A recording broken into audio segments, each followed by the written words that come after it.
Feel?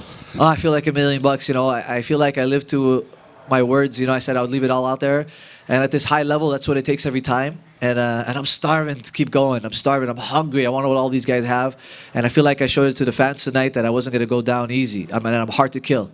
Yeah, how hurt were you in that second round? I was more like disoriented, not like KO'd. Like with Aldo was worse. This one wasn't as bad, and I feel like I finished the round stronger than he did. Round 2, I feel like I came back. I had time. I found a way to recover, make space, catch my breath, and then I put it on him at the end of round 2, and I carried that momentum into round 3.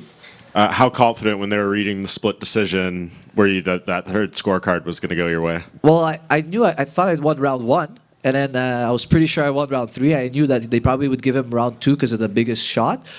But even round 2, man, the way I finished strong, I thought it was great. And I carried that momentum, and I thought I won round 3. I didn't feel like he hit me enough or hard enough in round 3 to win that round. I feel like I hit him with bigger shots and more often in the third. Mm-hmm. You called out Sean O'Malley. Yeah. And he just responded with a little video. Here, I'll show it to you. Okay. Here. Can you see? Yeah.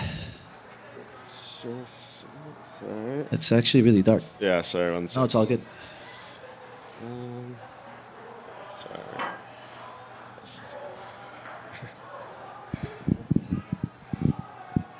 I can't hear anything.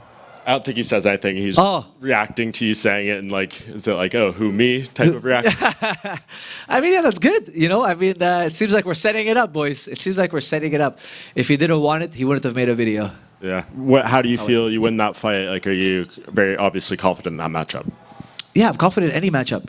Listen, I'm in the top 10 now. If I'm not willing to fight anybody in the top 10, what am I doing here? So I want to fight them all. He's number 1.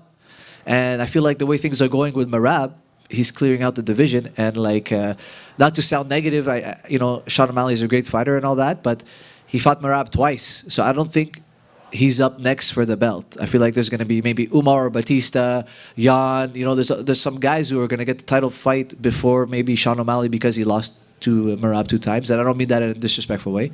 So I feel like I have the opportunity to fight somebody like number 1. So I want to take it. Do you have a perfect timeline for that fight when it could happen? I got to get my nose checked and my face checked to see what happened after this fight. But I guess, March, June. Because he's fighting in December 6th, I think, or December 14th. I don't know when Sean is fighting. He's fighting Song Yadong, right? Hasn't been announced yet. But oh, okay. Well, I see it on Twitter. I don't know if it's a rumor or whatever. No, that's not official. Oh, okay. Sorry. I thought it was official. But yeah, let him take his fight. If he is fighting, if he's not fighting, whatever. I mean, I'll wait. And I know Ramadan is going to be in February. So I'm not going to be fighting during Ramadan. But after that, I'm ready. Hey, Maria. Yep. Congrats on the win, first of all. There was a moment, I think, at the end of the second round where you guys kind of stood toe-to-toe, faced off after the action, almost like a Lawler McDonald moment without the sheer carnage. Yeah. What was kind of going through your mind at that point? Me, I wanted to touch gloves and be like, good job, I'll see you in the next round, kind of like I've done with all my other opponents. But, for me, I don't have hate in my heart for any of my opponents. For me, it's just business. I consider myself more like a hitman. I don't need to hate you to want to kill you. I go out there and I'm going to do my job. I know what my mission is to go out there and fight and leave everything behind. And I felt like he wanted to intimidate me with hate and he's a tough gangster guy. But you're not going to intimidate me, man. I fight in a cage for a living. I fight in an octagon for a living. There's no intimidation here. I'm here to fight you, man. I got ready for 2.5 months to come in here and fight you. There's no intimidating me. So I wanted to let him know that I ain't no pushover. You know what I mean? I'm from Montreal. We've seen violence before. And then we talked during Media Day a lot about the age that you're at, because it's not a common age for, guys in the lower weight classes to get those title shots, but you don't have the mileage. Yeah. That having been said, does it feel like there is kind of a timetable here that you need to adhere to? Like 26, 27, that kind of needs to be the point where you are fighting for a title? Nah, I feel like those are your limitations, man. They're not my limitations, God is great. Our enemies plan, but God is the best of planners, And if He wants me to have something, there's nothing anybody can do to stop it from happening. And if He doesn't want me to have it, I won't have it, man. That's the truth, My theme for this training camp was put all my faith in God and work like it's all up to me. You do that every training camp, don't you? You kind of have like a theme? Yeah. I like to have a theme, because it lets me stick to my guns and it keeps things in perspective for me every time.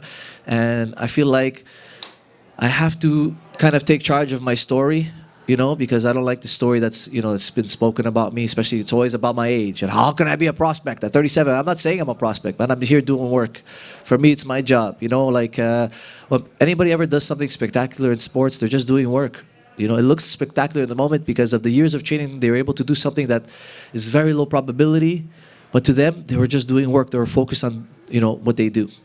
Well, you're not a prospect at this point. You're a contender. So Thank you. Hey, I appreciate that. Thank you so much, man. Thank you. congrats. Thank you. So just one more, Aiemann. Yeah. How proud were you of Manon tonight and her win? She was in here doing her post-fight during your fight, and she couldn't even pay attention to her question. She was so locked in on your fight and celebrating in the back. How good of a night was it just for the team in that regard? I'm so happy for her. Let me tell you something. I've been training at TriStar since I'm 13 years old, and I've seen so many UFC fighters come and go, and so many prospects come and go. And she is at the top in terms of dedication and discipline. She has, let me tell you something. Talent can only take you so far, but willing to endure the pain of training camp, really sticking to your guns. There's nothing that I did in training camp that she didn't do. Everything. She stuck to Faraz's word, to her coach's words, and she has a mindset coach of her own, and her mind is very, very strong, and she's very devoted to being good. I was shocked at how many people thought her career might be over after losing to Shevchenko. People don't understand. Shevchenko is going to go down as one of the greatest women fighters of all time, and to lose to her is not an embarrassment.